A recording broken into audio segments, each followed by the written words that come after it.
아름다운 특송 감사드립니다. 오늘 특별히 캐나다에서 우리 이폴 조엔 선교사님들 오셨는데요. 아주 오래전에 종로 2부에서 파송되셨습니다. 광고 시간에 인사 나누겠습니다.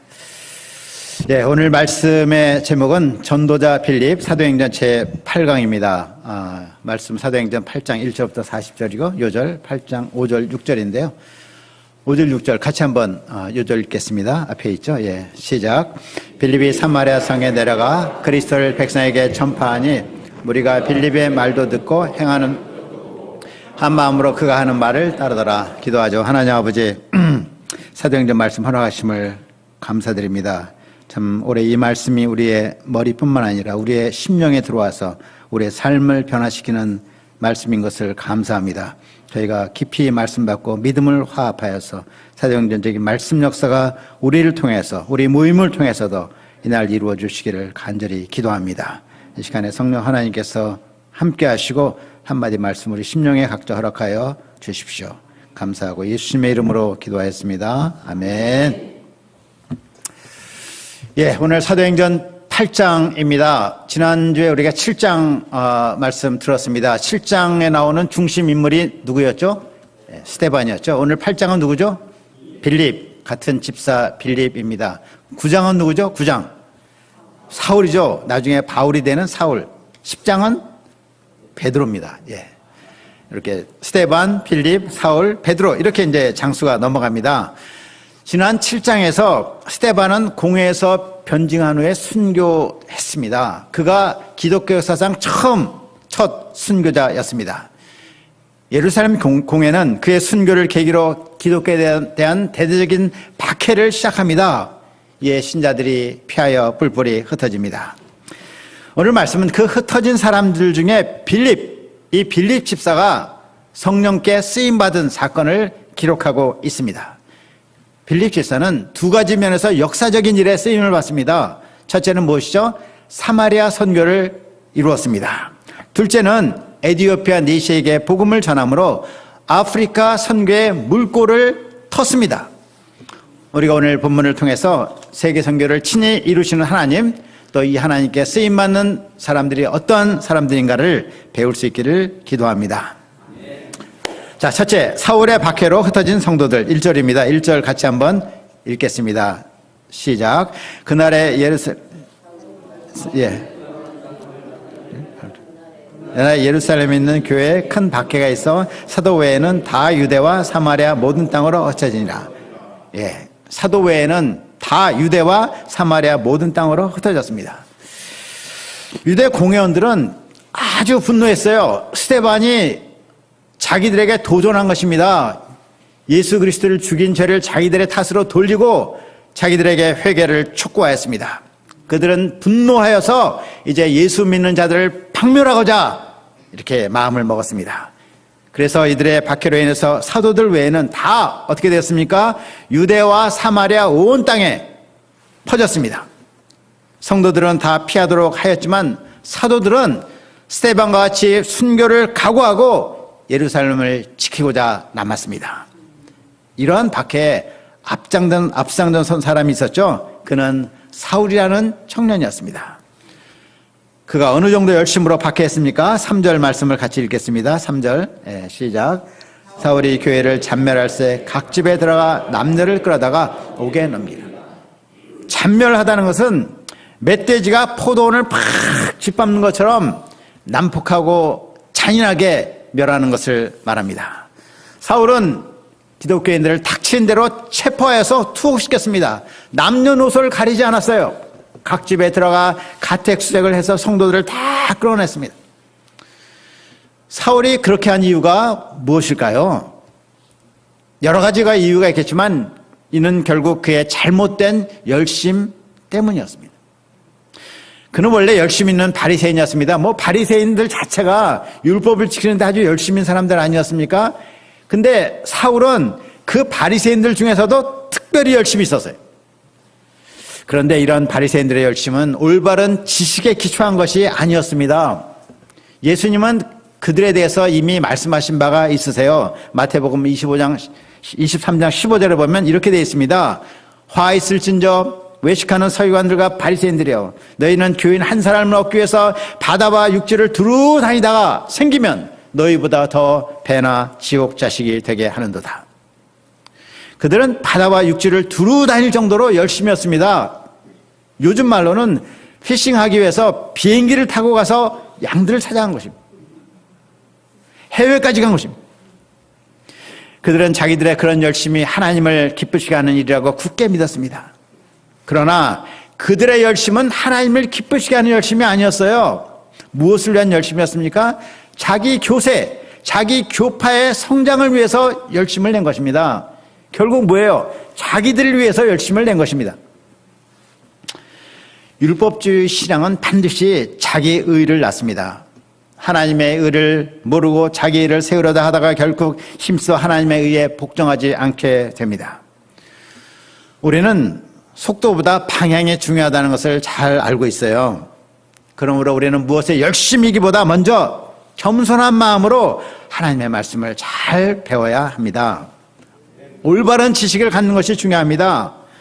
또 영적으로 성숙한 다른 목자님들의 지적이나 책망에도 우리가 귀를 기울이면서 자기를 가르치게 힘써야 되겠습니다.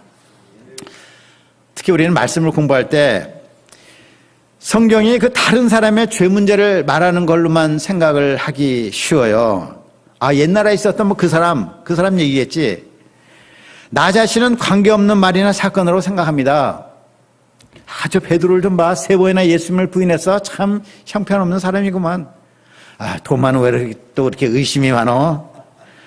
저 바리새인이 하는 기도 좀 봐. 나처럼 말이지 세례 기도를 드려야지. 우리가 이렇게 생각할 것이 아니죠. 성경에 있는 모든 기록은 나를 위한 것입니다. 내가 영접하고 회개하도록 기록되어 있는 것입니다. 내가 베드로고 내가 도마고 내가 바리새인이 아닌가 생각을 해봐야 되는 것입니다. 우리가 늘 이런 겸손한 마음으로 먼저 자신을 돌아보는 가운데 올바른 지식을 얻기를 기도합니다. 이에 기초한 특심한 열심을 가진 종들이 되기를 다 기도합니다. 자, 둘째, 빌립의 사마리아 전도 4절입니다. 그 흩어진 사람들이 두루 다니며 복음의 말씀을 전할세. 그들은 두루 다니며 복음을 전했습니다. 그들은 고향을 잃고 떠돌아다니는 것을 슬퍼하지 않았습니다. 그 모든 일에 하나님의 선한 주권이 있음을 믿었어요. 그런 사람들 중에 빌립이 있었습니다. 그는 예루살렘에서 스데반의 장례를 치르며 정말 죽음이 현실이구나, 이것을 절감했습니다. 이런 그가 사마리아로 내려갔습니다. 우리가 알다시피 과거에 아수르는 북이스라엘을 정복했습니다.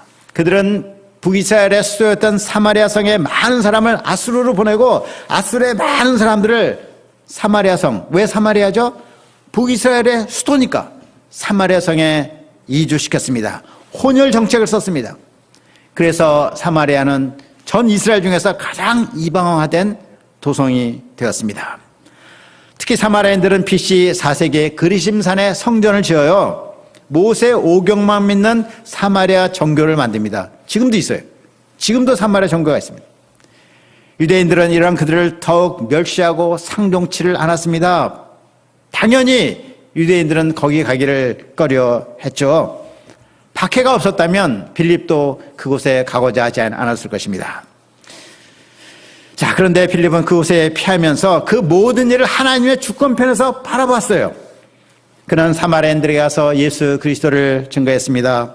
하나님은 이런 그를 기뻐하시고 그에게 놀라운 능력을 행하도록 하셨습니다. 자, 빌립은 그곳에서 무엇을 했습니까? 사람들에게 붙었던 더러운 귀신을 쫓아냈습니다. 많은 중풍병자 못 걷는 사람들을 낫게 했어요. 이는 사도들이 행했던 그 놀라운 그 능력이었습니다. 이런 표적과 함께 복음을 전했습니다. 그래서 많은 사마리아 사람들이 믿었습니다. 영육간의 나음을 받고 자유를 얻었어요. 사마리아 성에 그리스도 안에서 새 삶을 살게 된 큰 기쁨이 넘쳤습니다. 복음이 들어가지 않은 곳에는 그곳에 사는 사람들은 무엇인가 반드시 속아서 살게 됩니다. 여기에는 예외가 없습니다. 사마리아 성에도 그런 일이 이루어지고 있었어요. 그 속이는 자가 누구였습니까? 시몬이었습니다. 9절 10절을 보면 그는 누구였습니까? 마술사였습니다. 여기서 마술사는 트릭, 거짓으로 사람들의 눈을 속이는 자를 말합니다. 그런데 그는 단순한 눈속임을 넘어서 귀신의 힘을 빌어서 어느 정도 영역을, 신기한 일을 발휘하고 행했던 것으로 보입니다. 사도행전 19장에도 보면 에베소의 마술이 아주 성행했죠. 근데 유대의 대제사장 스게야의 7 아들들이 귀신을 쫓아내려가다 도리어 귀신에게 제압당하는 일이 기록되어 있습니다. 여하튼 시몬은 마술을 행하여서 사마리아 백성들을 놀라게 했습니다. 그런 일을 오랫동안 해왔어요. 그는 복음이 없는 어두운 세계에서 목자 노릇을 하였습니다. 그 성에 있는 낮은 자나 높은 자나 다 그를 따랐습니다. 최근에 우리나라의 JMS 교주가 그동안 얼마나 신도들을 착취했는지 보도가 되고 있습니다. 우린 사람들이 이런 JMS나 신천지 같은 이단 교주들을 따르는 것을 볼 때 잘 이해가 안 돼요. 어떻게 저런 사람을 구주로 믿고 따르지? 하는 생각이 듭니다. 그러나 이는 실제적으로 일어나고 있는 일이에요. 사람들은 겉으로는 스마트하게 보여도 잘 속습니다. 왜 그렇죠? 이는 특히 속이는 영이 있기 때문입니다. 고린도서 4장 3, 4절은 말합니다. 만일 우리의 복음이 가리였으면 망하는 자에게 가리은 것이라. 그 중에 이 세상의 신이 믿지 않는 자들의 마음을 혼미하게 하여 그리스도의 영광의 복음의 광채가 비치지 못하게 함이니. 이 세상에 신이 있어요. 공동 번역은 이 세상의 악신이다 이렇게 번역하고 있어요. 이 세상에 악신, 악령이 존재합니다. 미혹의 영입니다. 이러한 영들이 사람들의 마음을 혼미하게 합니다. 그리스도를 알아보지 못하게 하고 이단에 넘어가도록 합니다. 자, 시몬은 자기가 거짓되다는 것을 누구보다 잘 알고 있었습니다. 이런 그가 누구를 만났어요? 진짜를 만났어, 진짜. 빌립은 자기와 달랐습니다. 빌립이 행하는 표적과 능력은 실제적으로 일어나는 것이었습니다. 복음을 영접한 사람들의 변화는 놀라웠습니다. 그래서 시몬도 믿고 세례를 받고 전심으로 빌립을 따라 다녔습니다. 그러나 시몬의 믿음은 참된 믿음은 아니었습니다. 그는 다만 빌립이 행하는 그 표적과 큰 능력에 관심이 있었습니다. 어떻게 하면 내가 저 능력을 행하는 법을 배울 수 있을까 하였습니다. 한편 예루살렘 교회는 사마리아 사람들도 하나님의 말씀을 받았다 하는 것을 들었습니다. 예전 같았으면 아니 도대체 누가 저 이방에 저런 사마리아에 가서 말씀을 전했지 하고 비난했을 것입니다. 그러나 이제는 사도들도 이방 선교에 대해서 어느 정도 이렇게 열린 마음이 되었습니다. 그래서 예루살렘 교회는 수사도인 베드로와 요한을 사마리아에 보냅니다. 가서 그 역사를 보니 정말 사람들이 복음을 쫙 영접한 것이었습니다. 사도들은 이 놀라운 일이 평신도인 빌립에 의해서 일어난 것으로 인해서 폄훼하지 않았습니다. 그 역사를 하나님의 역사로 인정을 했습니다. 그런데 그 사마리아 사람들을 가만히 보니 아직 성령을 받지는 않았습니다. 이에 사도들은 성령을 받도록 안수기도를 했습니다. 초대교회 때에는 이 성령 받은 증거가 지금보다 훨씬 명확하게 있었습니다. 오순절 때처럼 뚜렷이 나타났습니다. 방언도 하고 예언도 했을 것입니다. 사도들의 안수기도로 사마리아 사람들의 성령을 받은 사건은 시몬이 볼 때 아주 신기한 일이었어요. 그래서 돈을 줄 테니 자기가 안수하는 사람마다 성령을 받게 해달라고 요청했습니다. 돈은 얼마든지 드리겠습니다. 어떻게 하면 되는지 저희 그 능력을 가르쳐 주세요. 시몬은 그런 식으로 살아온 사람이었습니다. 그는 애굽에서 많은 돈을 주고 마술을 배웠던 것으로 알려져 있습니다. 요즘에도 이 수준 높은 마술을 배우려면 한 번 배우는데 수백만, 수천만 원씩 든다고 합니다. 시몬은 거룩하신 하나님의 선물을 돈으로 사려고 했습니다. 영어로 시모니즘이란 단어가 있어요. 시모니즘. 돈으로 성직을 사고 파는 것. 그 성직 매매를 시모니즘이다. 이렇게 말해요. 타락한 시대에 그런 일들이 종종 있습니다. 베드로는 이런 시몬을 심히 책망했습니다. 네가 하나님의 선물을 돈으로 살 줄로 생각하였으니 내 은과 함께 망할지어다.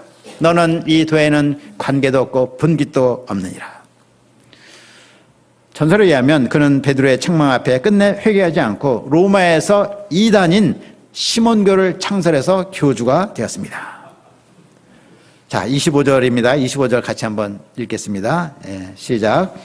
두 사도가 주의 말씀을 증언하여 말한 후 예루살렘으로 돌아갈새 사마리아에는 여러 마을에서 복음을 전하여. 자, 두 사도는 사마리아 역사를 확인한 후 예루살렘으로 돌아갑니다. 근데 그냥 예루살렘에 돌아가지 않고 사마리아 여러 마을을 다니면서 복음을 전합니다. 사마리아 사람들을 도우면서 그들의 마음도 활짝 열렸습니다. 일찍이 사마리아 수가성에서 한 여인을 섬기시던 예수님을, 그 마음을 알게 되었습니다. 그때는 제자들이 배가 고파서 아무 생각이 없었는데 그 배고픔을 극복하면서도 한 여인을 끝까지 도우신 그 예수님의 마음을 이제는 알게 된 것입니다. 예수님이 시작하신 사마리아 선교가 빌립보에서 본격화되고 그들로 인해서 복음이 더욱 많은 지역에 퍼지게 되었습니다. 자, 셋째로 성령께 순종한 빌립. 사마리아 역사가 활발해짐에 따라 빌립은 사마리아 본부센터를 멋있게 짓고 사마리아 지부장 책임 목자가 되어서 안정적으로 역사를 섬길 수도 있었습니다. 그런데 26절입니다. 같이 한번 26절 읽겠습니다. 시작. 주의 사자가 빌립에게 말하여 이르되 일어나서 남쪽으로 향하여 예루살렘에서 가사로 내려가는 길까지 가라 하니 그 길은 광이라. 가사 또는 가자라고 불리는데요, 블레셋 5성읍 중에 제일 남쪽에 있는 성읍입니다. 지중해 해변가에 있는 성입니다. 과거에 삼손이 성문을 뜯어가지고 나갔던 그 도성이었습니다. 최근에도 가끔씩 팔레스타인 이스라엘 분쟁이 일어나는 그 가자 지구를 말합니다. 예루살렘에서 가자까지 가는 길은 광야였습니다. 사람이 사는 곳이 아니었어요. 그런데 성령께서는 현재 사마리아에서 왕성한 복음 역사가 일어나고 있는데 그것을 놓고 거기로 가라는 것이에요. 이는 정말 잘 이해가 되지 않았습니다. 그러나 빌립은 이 명령에 즉각 순종했습니다. 예루살렘에서 가사까지는 약 100km 정도 거리입니다. 적어도 이틀을 꼬박 걸어야 되었습니다. 빌립이 그곳에 가보니 누구를 만나게 되었습니까? 27, 28절입니다. 일어나 가서 보니 에디오피아 사람 곧 에디오피아 여왕 칸닥의 모든 국고를 맡은 관리인 네시가 예배하러 예루살렘에 왔다가 돌아가는데 수레를 타고 선지자 이사야 글을 읽더라. 에티오피아란 말은 검은 피부, 피부가 검은 사람 이런 뜻입니다. 애굽 남쪽에 있는 나라입니다. 에티오피아 여왕 칸닥의 모든 국고를 맡은 네시가 예루살렘에 예배하러 왔다가 지금 돌아가는 길이에요. 그는 어떤 사람이었습니까? 왕실과 국가의 재정을 관리하는 최고 책임자였습니다. 우리로 말하면 재정기획부 장관이었어요. 와, 상당히 높은 지위에 있는 사람입니다. 에티오피아는 스바 여왕이 솔로몬을 방문한 이래 유대교와 밀접한 관계를 갖게 되었습니다. 이 네시는 그런 배경 속에서 유대교를 알게 되었고 예루살렘에 예배하러 온 것입니다. 그러나 그는 네시였기 때문에 율법에 따라 성전에 들어갈 수는 없었습니다. 그럼에도 불구하고 그 2000km가 넘는 거리, 적어도 3개월은 걸리는 그 먼 길을 찾아 예루살렘에 왔었던 것입니다. 자, 그가 돌아가는 길에 수레를 타고 가면서 무엇을 했습니까? 선지자 이사야 글을 읽고 있었습니다. 우리가 차를 타고 아스팔트 길을 가면서도 책을 읽는 것이 쉽지가 않아요.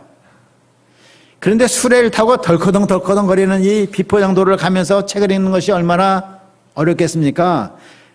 그러나 그는 목마른 사슴이 시냇물을 탔듯이 진리의 말씀을 갈구했어요. 수레 위에서 구약 성경을 소리내어 읽고 있었습니다. 진리에 대한 목마름, 갈급함, 열정이 있었습니다. 이때 성령께서 빌립에게 무슨 명령을 하십니까? 29절입니다.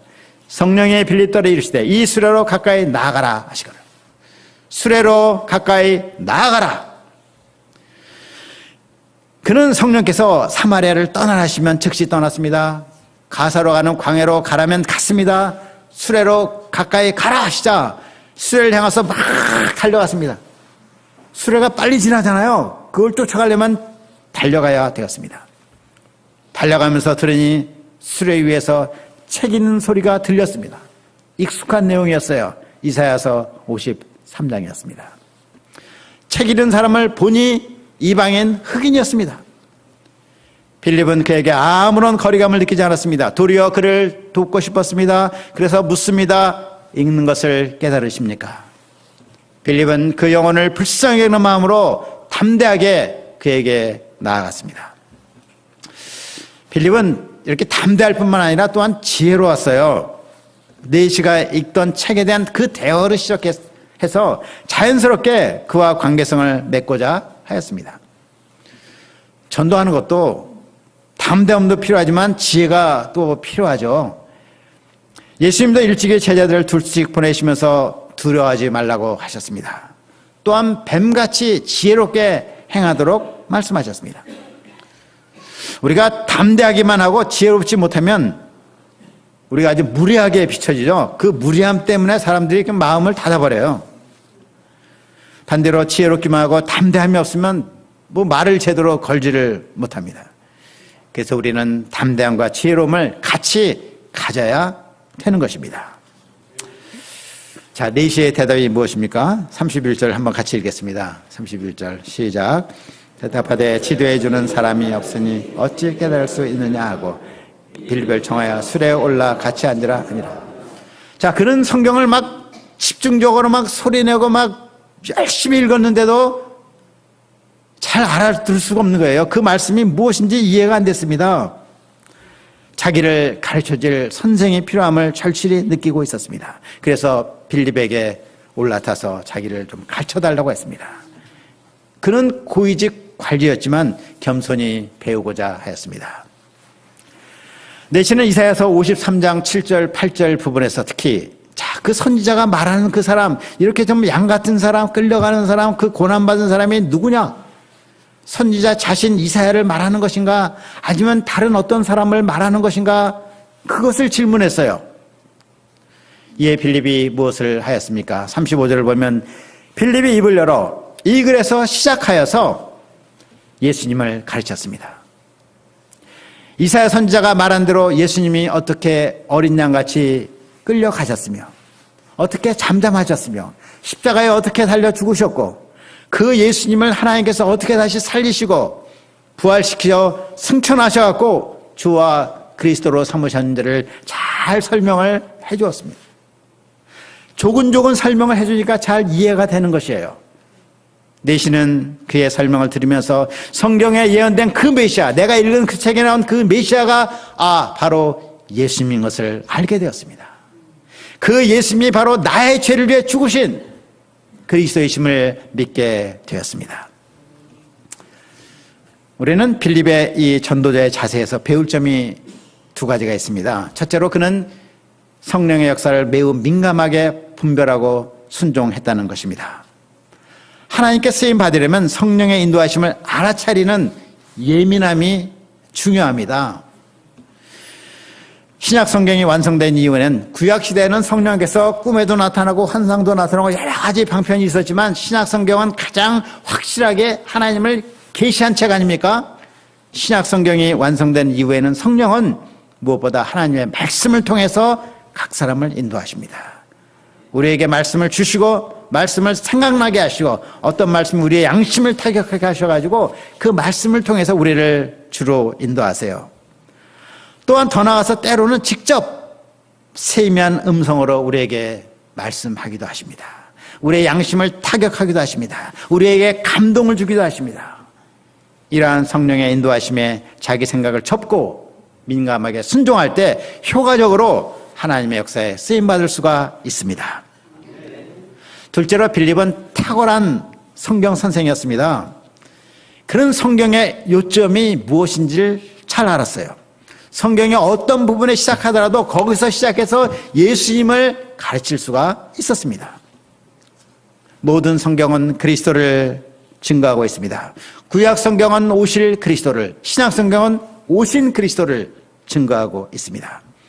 그리스도께서 오셔서 무슨 일을 하셨으며 어떻게 사셨고 죽으시고 부활하셨는가를 잘 알려주는 것이 복음을 전하는 것입니다.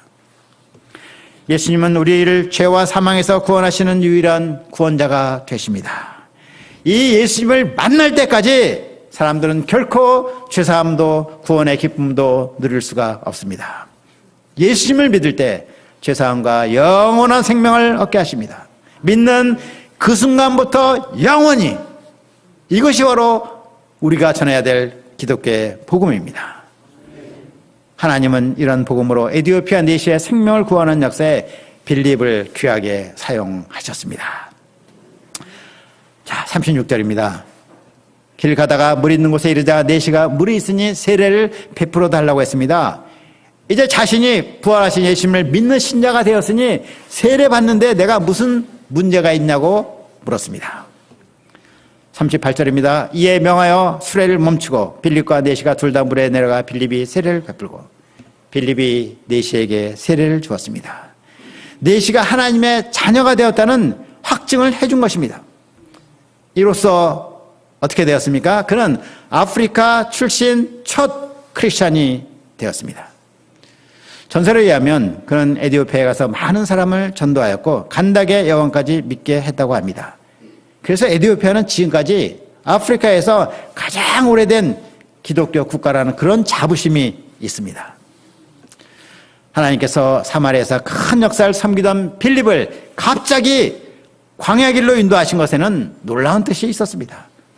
진리를 갈망하는 그 내시의 간절한 기도를 받으시고 빌립을 보내셨습니다. 그 한 영혼을 구원하시고 또한 그를 통해서 아프리카 선교의 문을 여신 것입니다. 마지막으로 넷째, 기쁘게 길을 간 내시. 39절입니다. 같이 한번 39절 읽겠습니다. 시작. 둘이 물에서 올라올새 주의 영이 빌립을 이끌어 가니라. 내시는 기쁘게 길을 감으로 그를 다시 보지못. 내시는 기쁘게 길을 갔습니다. 매우 단순한 표현인데 의미는 깊습니다. 내시는 기쁘게 길을 감으로. 이는 그가 예수님을 구주로 영접하고 그 마음에 기쁨이 충만해진 것을 말합니다. 그는 그 먼 길 2000km를 몇 달을 여행해서 예루살렘에 왔었습니다. 그러나 그는 내시로서 예루살렘 예배나 기도에 참여할 수 없었습니다. 그는 멀리서 성전을 보고 다만 기도했을 것입니다. 하나님, 저를 불쌍히 여기시고 진리로 인도해 주십시오. 진리에 대한 강렬한 소원으로 성경을 읽었지만 이해할 수가 없었습니다. 이런 그는 아주 무거운 마음으로 다시 고국으로 돌아가고 있었던 것입니다.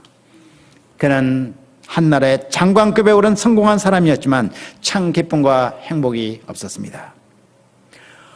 어디가 길이냐, 나의 인생을 드릴 참 경배의 대상은 누구인가 하며 고뇌했습니다. 이런 그가 빌립을 통해 길이요 진리요 생명이신 예수님을 만났습니다. 예수님을 구주로 영접했습니다. 세례를 받고 성령을 선물로 받았습니다. 그의 내면에 하늘에서 내려오는 기쁨이 충만해졌습니다. 이는 마치 야곱이 브니엘에서 하나님을 개인적으로 만난 경험과 같습니다. 또한 동방 박사들이 아기 예수님을 경배하고 큰 기쁨으로 고국에 돌아간 것과 같습니다. 그렇습니다. 세상에 그 누구도 구주 예수님을 만나기 전까지는 그 무엇을 얻고 이룬다 하더라도 참 기쁨이 없습니다. 그 영혼이 결코 만족할 수 없습니다. 그러나 예수님을 구주로 모신 자의 내면에는 기쁨이 넘칩니다. 외적인 환경이 문제가 아닙니다. 어디 가나 하늘나라입니다. 저는 예전에 군에서 예수님을 구주로 처음 영접했을 때 그때 변화된 저의 삶을 늘 기억합니다. 부대에서 밤에 교회로 단체로 이동할 때 또 올 때 밤하늘의 별을 보며 이 찬양을 불렀습니다. 영혼이 은총 입어 중한 죄짐 받고 보니 슬픔 많은 이 세상도 정극으로 하도다. 높은 산이 거친 들이 조막이나 궁궐이나 내 주 예수 모신 곳이 그 어디나 하늘나라 할렐루야 찬양하세 내 모든 죄 사함 받고 주 예수와 동행하니 그 어디나 하늘나라. 예수님을 모시고 사는 삶은 그 어디나 하늘나라입니다. 하늘나라가 어디 딴 데 있는 게 아닙니다. 여러분의 마음속에 있습니다. 인생길이 아무리 광야같이 황막하다고 해도 그 마음에 기쁨이 넘칩니다. 여러분은 어떤 마음을 갖고 인생길을 걸어가고 계십니까?